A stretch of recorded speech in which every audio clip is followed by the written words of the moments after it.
시간에는 모세의 믿음과 인생 스토리를 본받자라는 말씀을 우리에게 주셨습니다.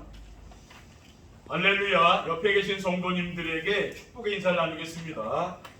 237 전도를 위한 영원한 응답의 시작을 합시다. 모세의 믿음과 인생 스토리를 본받읍시다.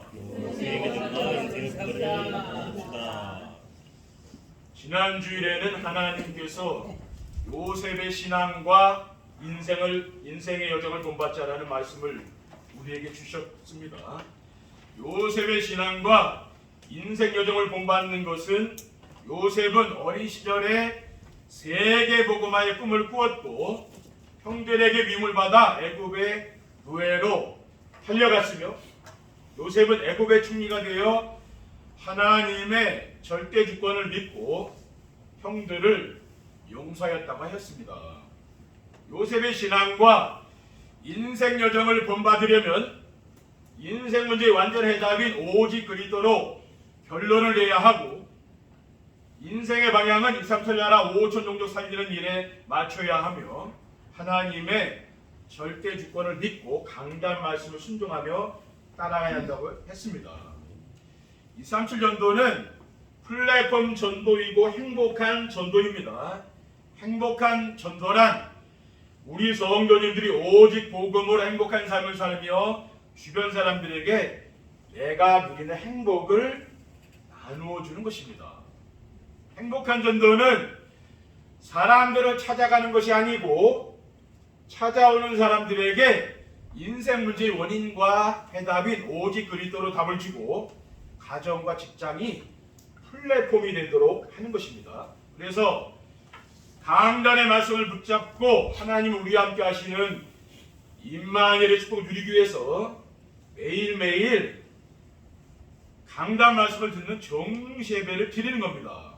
그게 바로 전도자의 삶입니다.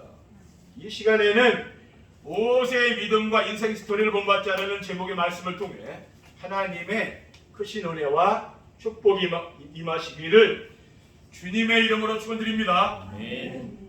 모세의 믿음과 인생 스토리를 본받는 것이 무엇입니까?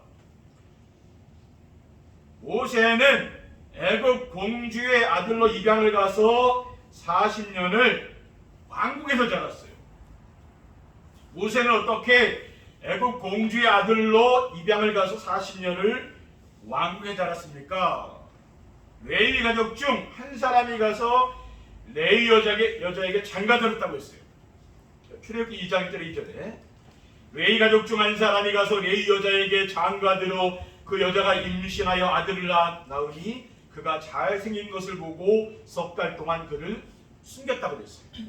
레위 지파는 뭡니까? 제사장 지파입니까? 이 언약을 붙잡고 하나님께 예배하고 하나님의 성막을 수종드는 지파가 바로 레위 지파죠. 그러니까 그 언약이 후대들한테 전달된 겁니다.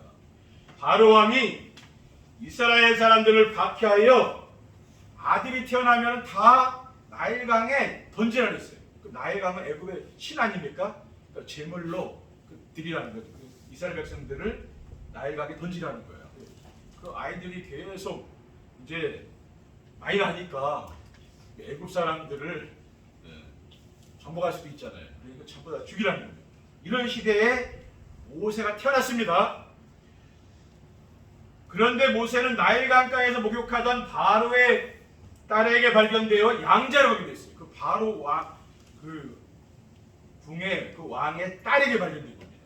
출애굽기 2장 5절에 7절에 바로의 딸이 목욕하러 나일강으로 내려오고 시녀들은 나일강가를 거닐 때에 그가 갈대 사이에 상자를 보고 시녀를 보내어 가져다가 열고 그 아기를 보니 아기가 우는지라 그가 그를 불쌍히 여겨 이르되 이는 히브리 사람의 아기로다.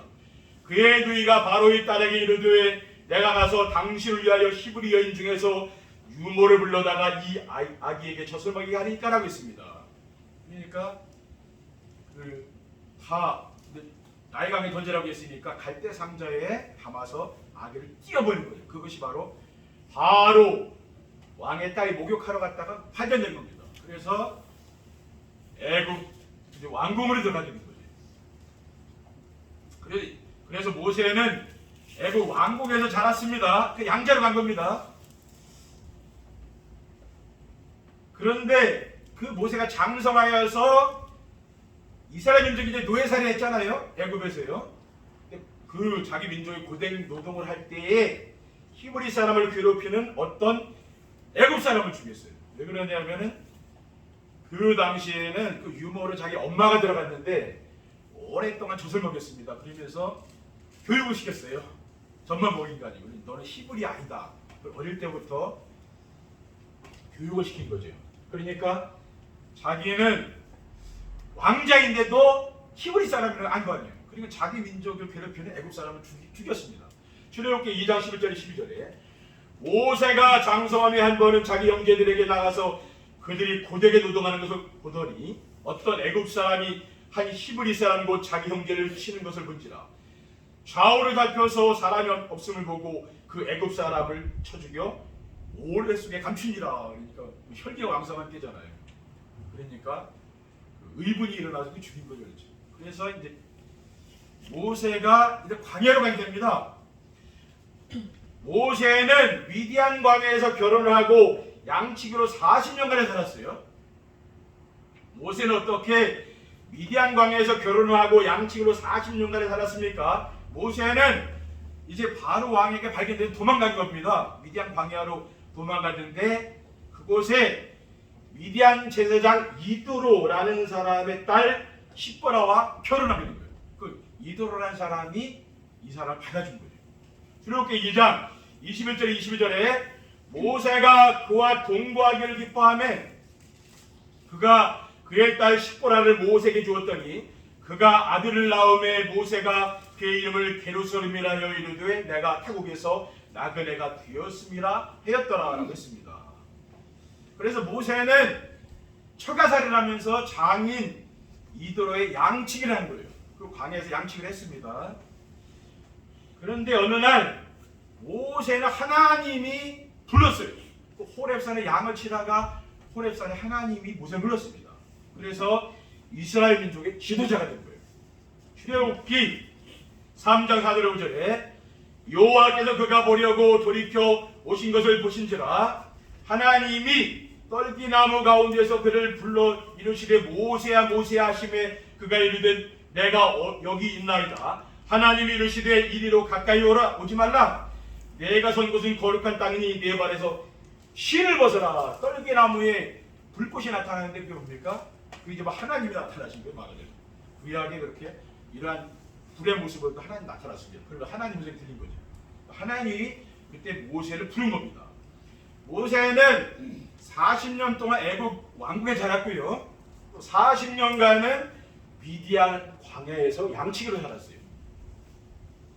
그리고 하나님이 애굽에 있는 이스라엘 민족을 데리고 가나안 땅으로 들어가라고 했어요. 출애굽기 3장 17절 18절에 내가 말하였거니와 내가 너희를 애굽의 고난 중에서 인도하여 내어 젖과 꿀이 흐르는 땅 곧 가나안 족속, 헷 족속, 아모리 족속, 브리스 족속, 히위 족속, 여부스 족속의 땅으로 올라가게 하리라 하셨다 하면 그들이 네 말을 들으리니 너는 그들의 장로들과 함께 애굽 왕에게 이르기를 히브리 사람의 하나님 여호와께서 우리에게 임하셨은즉 우리가 우리 하나님 여호와께 제사를 드리려 하오니 사흘 때쯤 광야로 가도록 허락하시오라. 그러니까 하나님이 가나안 땅으로 내 이스라엘 민족을 데리고 가라는 거죠.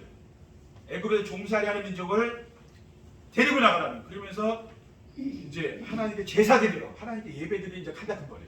그래서 모세를 하나님이 이스라엘 민족의 지도자로 이제 삼으신 거죠. 셋째, 모세는 이스라엘 백성의 지도자로 40년 동안 광야 생활했어요. 또 광야 길을 40년 동안 걸어갔습니다. 모세는 어떻게 이스라엘 백성의 지도자로 40년 동안 광야 생활했습니까? 이제 광야 길을 이제 홍해를 가르고 광야 길을 가게 됐잖아요. 그런데 어떻게 애굽에서 나왔습니까? 6월절 어린 양의 피를 바르고 바로 왕의 손에서 해방된 거예요. 그리고 유월절 어린 양의 피를 바르고 애굽의 10가지 재앙에서, 그러니까 애굽은 뭡니까? 우상 섬기는 나라 아니에요. 그러니까 10가지 우상이 있어요. 이재앙, 뭐 피재앙, 개구리재앙, 독종재앙, 이런 게 전부 애굽의 신입니다. 그 애굽의 신을 하나님 징벌했다. 그 재앙을 무너뜨린 거예요. 그리고 유월절 어린 양의 피를 바르는 날 애굽에서 빠져나온, 총과 칼로 나온 게 아닙니다. 피를 바르는 날. 출애굽기 12장 21절 23절에 모세가 이스라엘 모든 장로를 불러서 그들에게 이르되 너희는 나가서 너희의 가족대로 어린 양을 택하여 유월절 양으로 잡고 우슬조 묶음을 가져다가 그릇에 담은 피에 적셔서 그 피를 문 인방과 좌우 설주에 뿌리고 아침까지 한 사람도 자기 집 문 밖에 나가지 말라. 여호와께서 애굽 사람들에게 재앙을 내리려고 지나가실 때에 문 인방과 좌우 문 설주에 피를 보시면 여호와께서 그 문을 넘으시고 멸하는 자에게 너희 집에 들어가서 너희를 치지 못하게 하실 것임이니라. 그러니까 애굽 왕궁에 있는 그 왕자를 비롯하여 첫째로 난 사람은 다 죽었어요. 애굽의 모든 사람, 초태생, 짐승도 다 죽었어요. 첫째로 난 거. 그런데 피를 바른 이스라엘 백성들의 집에는 안 죽어, 아무도 안 죽어. 그 어린 양이 피를 바르고 바로 막 쫓아냈죠. 전부 나가라. 자기 장자가 죽었는데 어떻게 되겠습니까? 다 데리고 다 데리고 나온 거예요. 이게 어린 양이 피를 바르고 나온 거예요. 그리고 이스라엘 백성들이 40년 동안 광야길을 걸어갈 때에 성막 중심으로 진을 치고 해가지고 40년 동안 성막 중심으로 산 거예요. 출애굽기 40장 36절에서 38절에 보면 구름이 성막 위에서 떠오를 때에는 이스라엘 자손이 그 모든 행진하는 길에 앞으로 나아갔고 구름이 떠오르지 않을 때에는 떠오르는 날까지 나아가지 아니하였으며 낮에는 여호와의 구름이 성막 위에 있고 밤에는 불이 그 구름 가운데에 있음을 이스라엘의 온 족속의 그 모든 행진하는 길에서 그들의 눈으로 보았더라. 그러니까 그 밤에는 불기둥, 낮에는 구름기둥이 보호한 거예요. 하나님이 그 인도하는 거죠. 그래서 이스라엘 백성들이 40년 동안을 광야길을 갔습니다. 오늘날 그 성막은 어떤 의미입니까? 우리 성도님들은 교회를 중심으로 살라는 말이에요. 그렇죠? 그게 바로 성막이에요. 예배 생활을 중심으로, 신앙생활 어떻게 합니까? 예배를 중심으로 살라는 말이에요. 그겁니다. 그리고 하나님의 성막 안에 있는, 성막 안에는 언약궤라는 게 있어요. 법궤라는 언약궤가 있는데요. 그 언약궤 안에는 뭐가 있느냐면은 만나를 담은 항아리, 이스라엘 백성들이 40년 동안 만나를 먹었잖아요. 그리고 아론의 쌍난 지팡이, 또 십계명, 모세가 하나님께 받은 그 십계명이 새겨진 돌판이 바로 그 언약궤 안에 들어있다. 거기서 내가 너와 만나겠다. 하나님이 그곳에 임재했다니까. 이스라엘 백성들이 광야 생활할 때 하나님이 아침 이슬과 함께 하늘에서 만나를 내렸어요. 만나. 그 만나는 가시 같은 이런 과자 같은 건데 아주 맛있더래요. 날마다 그 일용할 양식을 줬다고. 40년 농사 안 졌다니까. 민수기 17장 8절에 이튿날 모세가 증거의 장막에 들어가 본즉 레위 집을 위하여 낸 아론의 지팡이에 움이 돋고 순이 나고 꽃이 피어서 살구 열매가 열렸더라. 그 아론은 제사장 아닙니까? 그 제사장의 지팡이 말하자면은 그 지팡이에서 싹이 나고 다음날 들어가 보니까 살구 열매가 맺죠. 그 하나님의 능력이죠. 그렇죠? 무에서 일을 창조하는 게 하나님 능력 아닙니까? 그렇죠? 우리 성도들 하나님 능력으로 살라 그 말 아니에요? 하나님 주시는 일용할 양식으로 살라 그 말 아니에요? 그거 맞나요? 출애굽기 31장 18절에 여호와께서 시내산에서 모세에게 이르시기를 마친 때 증거판 돌을 모세에게 주시니 이는 돌판이요 하나님이 친히 쓰신 것이라. 돌판에다가 하나님 글씨 새겼어요. 그게 뭡니까? 거기에 보면은 내 부모를 공경하라, 살인하지 말라, 간음하지 말라, 도둑질하지 말라, 거짓말하지 말라, 내 이웃을 탐내지 말라. 이런 계명이 적혀있다.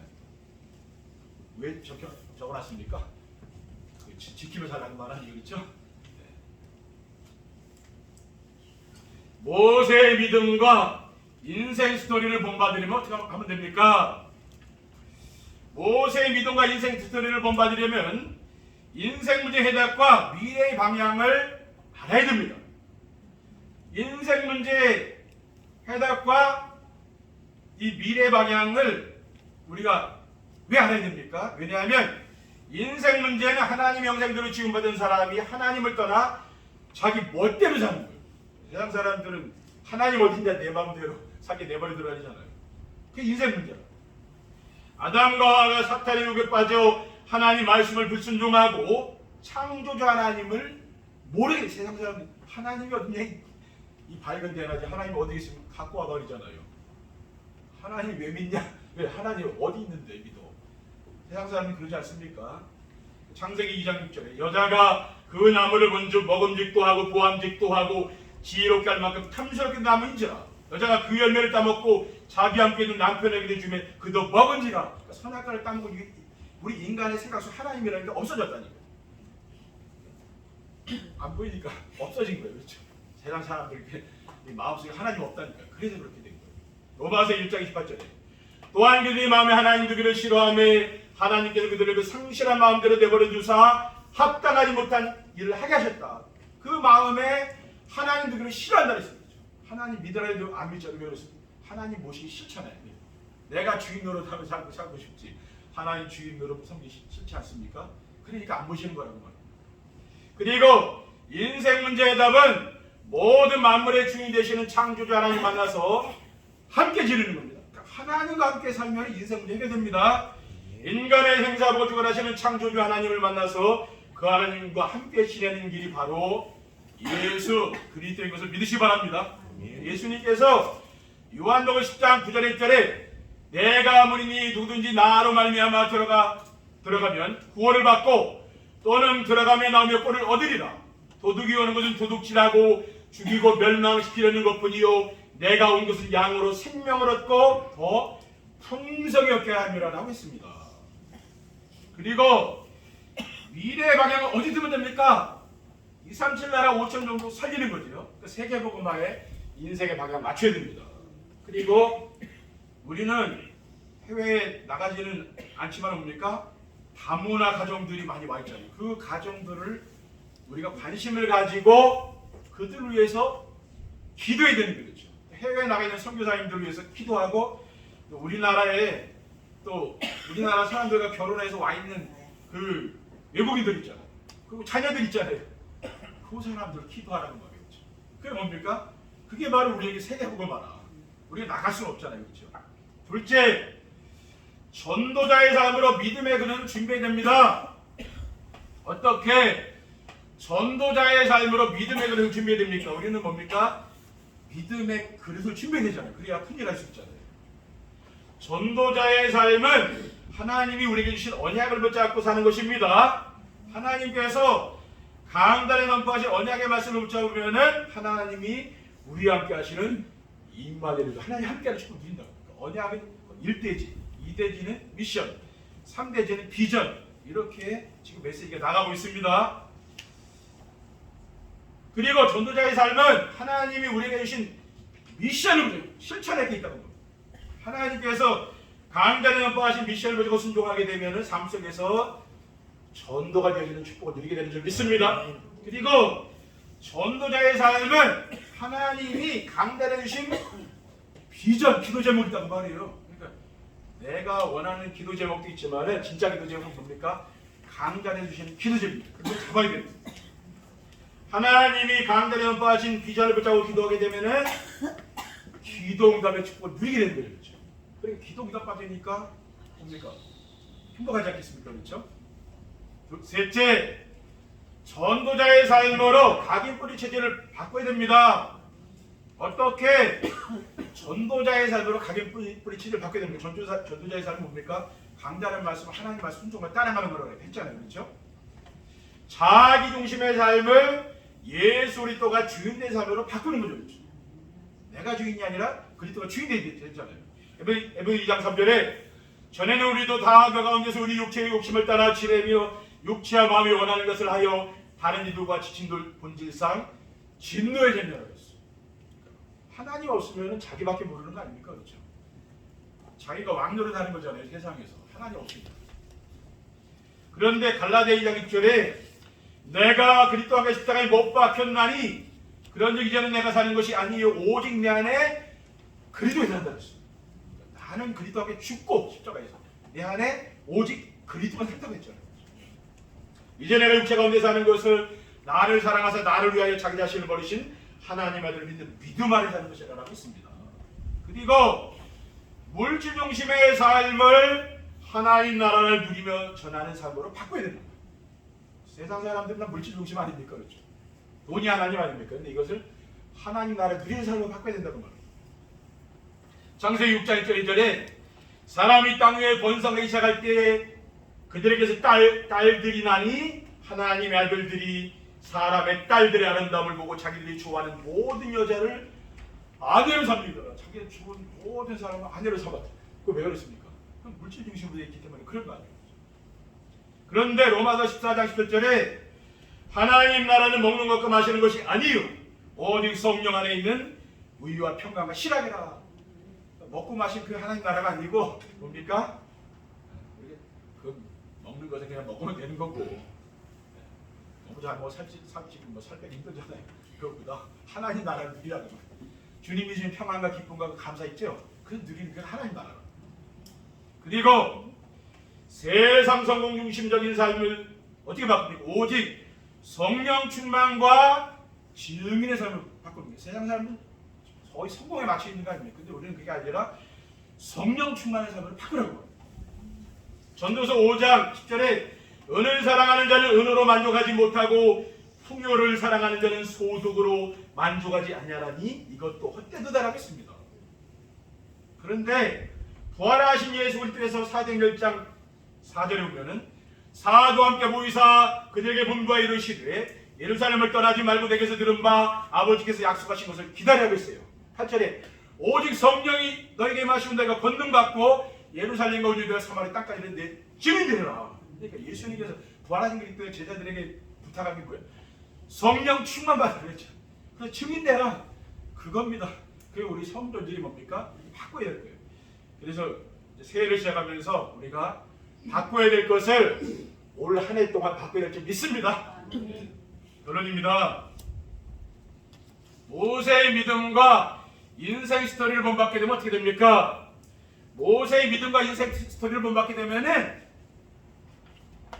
문제와 사건 속에 있는 하나님의 절대의 계획이 발견되어 과거 문제가 치유됩니다. 그러니까 모세의 믿음과 인생 스토리를 본받게 되어 문제와 사건을 통한 하나님의 계획을 찾게 되면은 오직 복음이 돼요.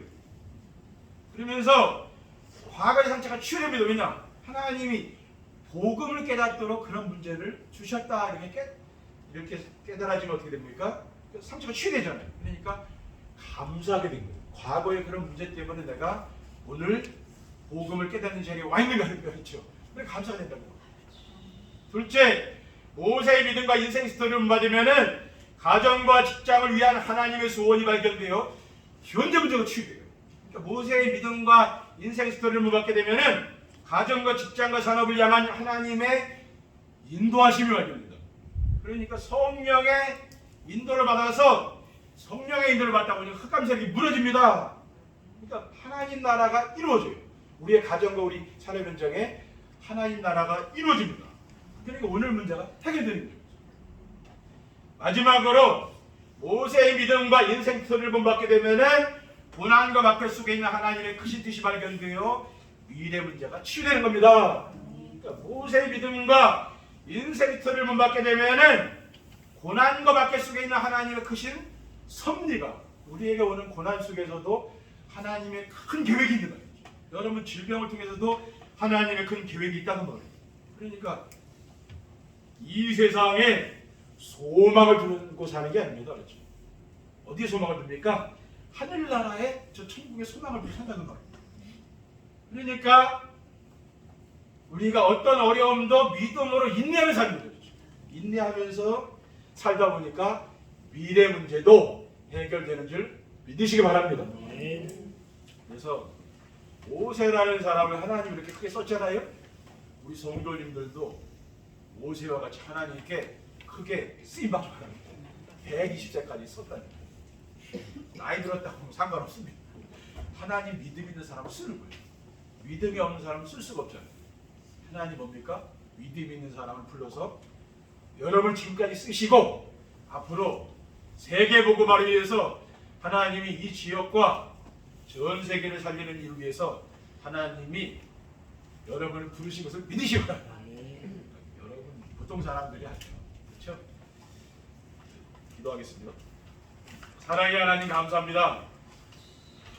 오늘 주신 언약의 말씀을 우리의 마음에 깊이 담을 수 있도록 인도하여 주시고 이 말씀으로 우리의 삶의 인도를 받을 수 있도록 성령께서 올 한 해도 평탄한 걸음으로 인도해 주시옵소서. 우리 구주 예수 그리스도의 이름으로 기도합니다. 아멘.